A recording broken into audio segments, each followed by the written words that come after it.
នៅកន្លងអាចារ្យលោកអើយ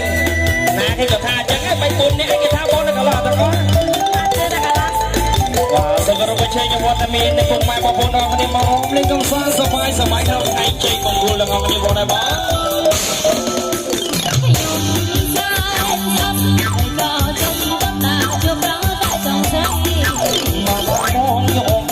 ធ្វើបដៃនេះតែសាតែងឲ្យបងជួយកាន់អស់អូយ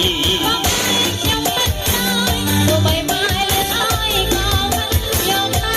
បងពីអូនគិតព្រួយរៀងប្រាតែតែទីស្រីរីកទុកឲ្យទាំងអស់